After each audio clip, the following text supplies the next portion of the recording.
ये सच है कि मैं कभी हिंदू और मुसलमान नहीं मानती थी, लेकिन आज जो मुझे तमाचा लगा है ना, उसने मुझे ये सबक सिखाया कि हिंदू और मुसलमान में क्या फर्क होता है। और ये मणि मेराज जैसे इंसान ने साबित कर दिया कि मणि मेराज जैसा इंसान मुसलमान लड़कियों के साथ क्या कर रहा था और क्या करता है और आगे क्या करता अगर आज मैं खुल के सामने ना आती। मेरी इज्जत तो तुम ले गए। तुमने ये सोचा कि ये चुप हो जाएगी जैसे सारी लड़कियां चुप हुई अभी तक।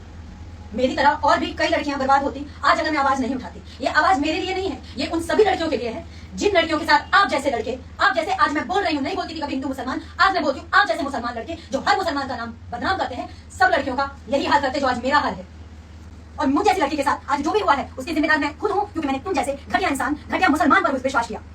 मैं कभी नहीं मानती थी सर, ये हिंदू मुसलमान कभी नहीं मानती थी कि हिंदू मुसलमान थी। ये इंसान 3:30 बजे रात को मुझे छोड़ के भागा, मैं मर सकती थी, मुझे हार्ट अटैक आ सकता था, मेरी स्थिति खराब थी। तो आपने इस वीडियो में देखा कि अभी अभी लाइव अनु द ग्रेट ने मणि मेराज के खिलाफ में हिंदू सभा में, जी हाँ, हिंदू दल के सभा में जाकर किस तरह से लाइव आकर बोल रही है। अनु द ग्रेट ने पहली बार मणि मेराज के बारे में इतना खिलाफ बोलते हुए नजर आ रही है, यहाँ तक कि हिंदू मुस्लिम भी इस वीडियो में हो गई। अनु द ग्रेट बोल रही कि मैं भी हिंदू मुसलमान कभी नहीं मानती थी, पर मणि मेराज ने आज साबित कर दिया। यहाँ तक कि हिंदू दल के जो लोग हैं वो भी बहुत ज्यादा बोलते हुए नजर आ रहे हैं। जी हाँ, बोल रहे हैं कि हिंदू की लड़की को फंसाते हैं और गलत करते हैं। मतलब कि जितना विवाद नहीं लग रहा था कि बढ़ेगा, उससे कई गुना ज्यादा बढ़ता हुआ नजर आ रहा है। बात मणि मेराज का, तो मणि मेराज के बारे में कुछ भी पता नहीं है। जी हाँ, कहाँ पर हैं, क्या कर रहे हैं, एक शब्द भी अभी उन्होंने जवाब नहीं दिया। विवाद बढ़ने के सिवा कम होने का नाम नहीं ले रहा है। और ये वीडियो अगर आप सभी को कैसा लगा, इसके बारे में आपके क्या विचार है, आप क्या सोचते हैं, नीचे कमेंट में बता सकते हैं। वीडियो को एक लाइक करें, लोगों तक ज्यादा ज्यादा शेयर करें ताकि पहुंच पाए। चलो अपने चैनल को सब्सक्राइब करके जुड़ जाए। फेसबुक पर देख रहे हैं तो हमारे फेसबुक को फॉलो करके अभी तुरंत जुड़ जाइए।